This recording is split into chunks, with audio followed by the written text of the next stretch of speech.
அனைவருக்கும் எனது அன்பான வணக்கம். திருவள்ளுவர் இயற்றிய திருக்குறளில் அறத்துப்பால் அதிகாரம் 28 கூடா ஒழுக்கம் 277வது குறள். புறம் குன்றிக் கண்டு அனையரேனும் அகம் குன்றி மூக்கில் கரியார் உடைத்து. தோற்றத்தில் குன்றுமணியின் சிவப்பு நிறம் போல் தோற்றம் உடையவர்கள் என்றாலும் உள்ளத்தில் குன்றுமணியின் மூக்கு போல் கருத்திருப்பவர் உலகில் பலர் உள்ளனர். கரிய நிறம் அஞ்ஞானத்தின் அடையாளம். உலகத்தில் உள்ளும் புறமும் ஒத்த துறவரத்தார் சிலரே. வெளியே பார்த்தால் காஷாயமும் கெட்ட எண்ணம் உடையவர்களே பலர் உள்ளனர் என்பது கருத்து.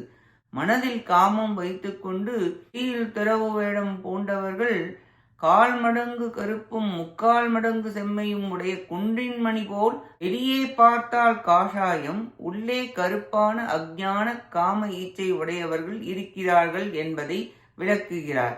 இக்குறளாலும் கூடா ஒழுக்கமுடையவருடைய குற்றமும் அவரை அறிந்து நீக்கல் வேண்டும் என்பதும் கூறப்பட்டது. நன்றி, வணக்கம்.